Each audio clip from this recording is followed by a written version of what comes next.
Hi guys, good morning. Today is construction day 71 and today is another beautiful day. See you at the work site.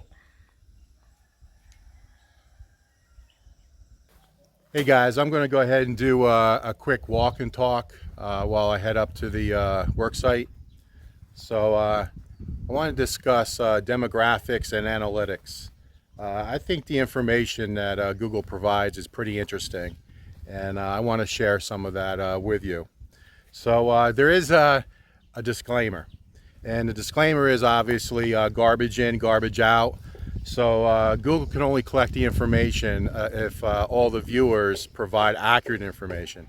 So what I mean by that is if you're a 55-year-old male from the US and you state that you're a 25-year-old female from the Philippines, obviously the information is going to be corrupt.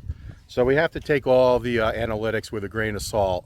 Assuming that everyone is being upfront and honest when they set up their Google account.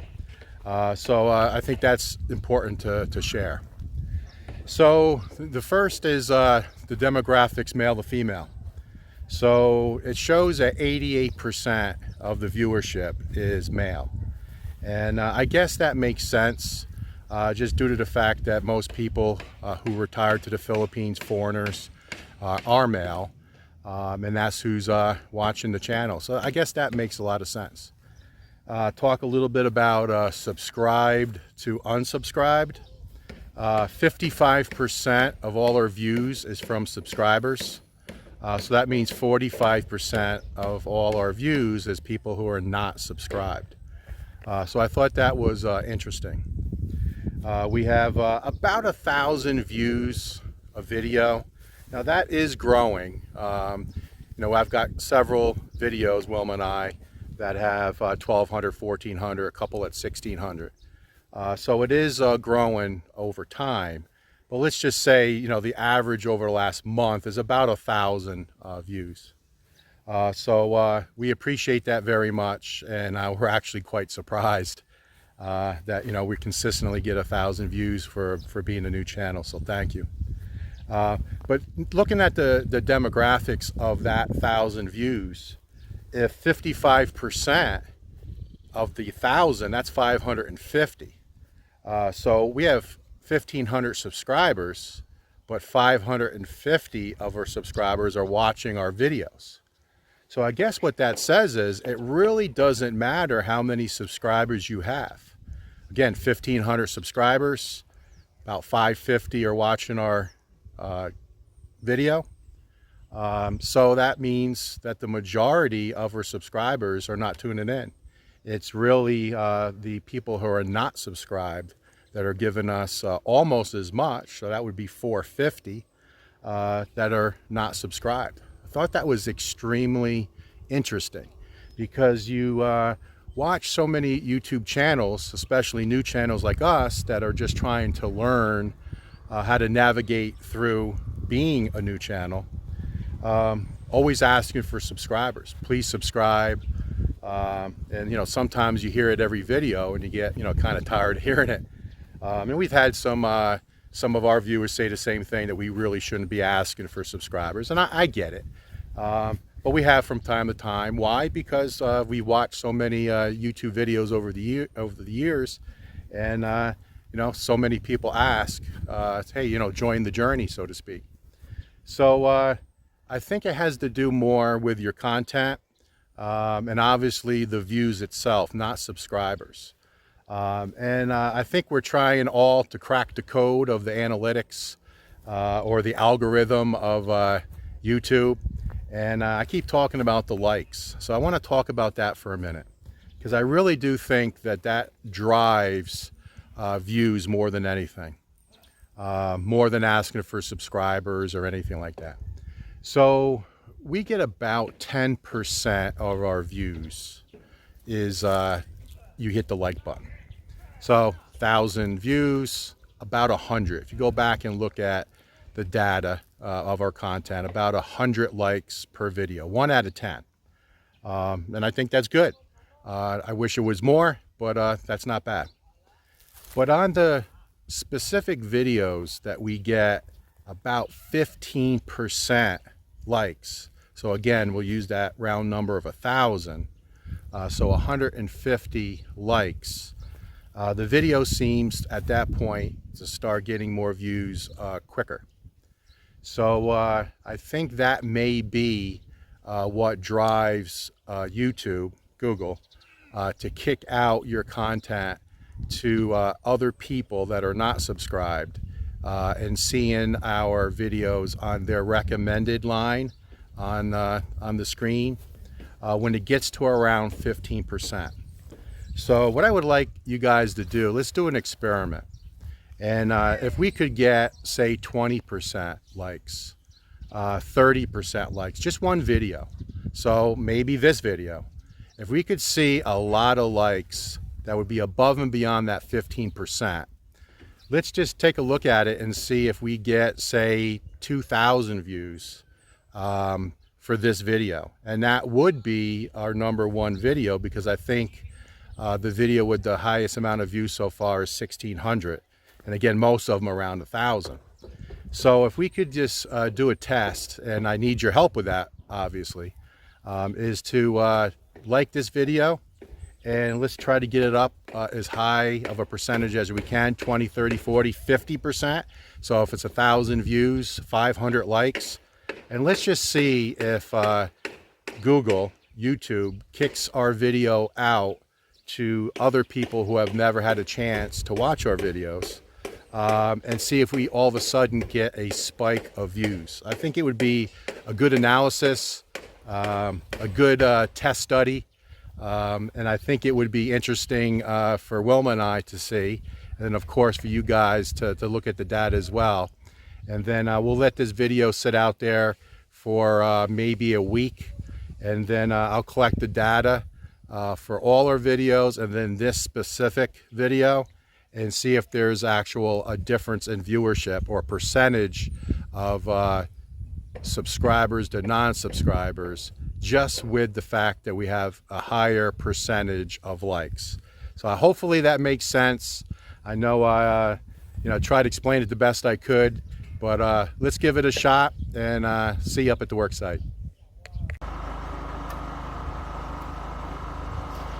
So Dino and Jerome are still working the east side wall. So today they're working on the columns.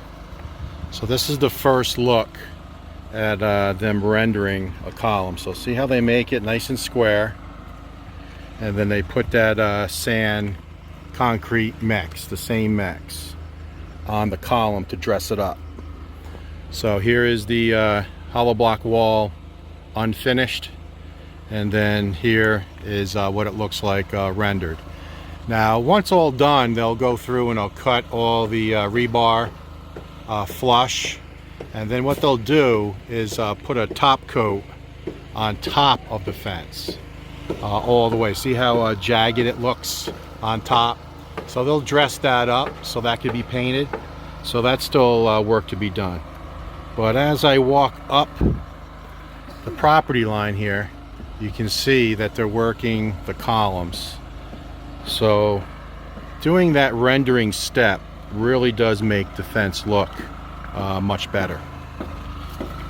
So here is Dino hard at work, and I'll show you his technique. You can see here's one they just completed, so it's still dark, hasn't dried yet.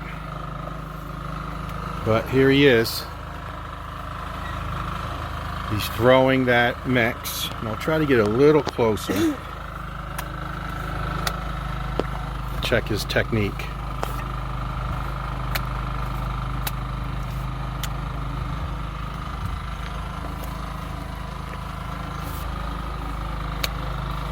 He just throws it in place.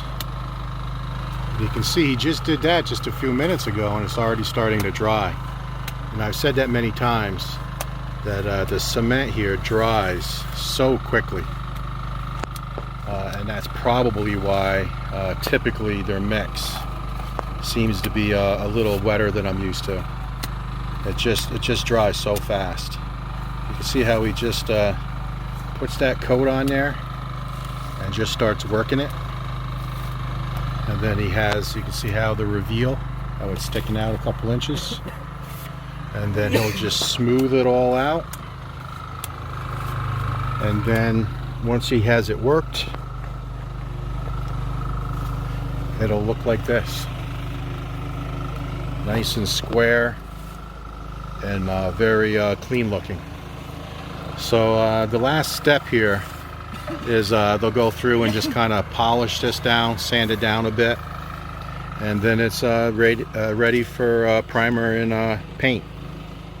For the floor in the master bedroom, that is actually the last piece. All the other rooms are completed except for the master bedroom. So that's good news. They're getting ready to pour that here today.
Formed up. So if you remember yesterday, they still had to create the rebar beam there, and they did, and they have it all formed up, and they formed this column today, and then that 3.5 meter beam they built, got it in place, and they formed that up. So I believe we're ready to go. Now there is two sections that are left. So as I navigate, this area right here still needs to be boxed up. And then on the other side, I'll zoom in right there, that needs to be formed up as well. So that's the last two pieces. So I haven't talked to the foreman. I'm going to assume that they will have this formed up and that area formed up tomorrow, which is Friday, and then they'll pour on Saturday. However, one of the things that I have not done yet is checked where we're at with cement, sand, and gravel. So that's always the X factor. So they may be ready here, but we may not have enough either sand, gravel, or cement. So I gotta go talk to them about that, and we'll go from there. But it looks like we are getting very, very close. And you guys all know how anxious I was to get the right side looking up at the property poured. This is the left side. So let's cross our fingers for Saturday.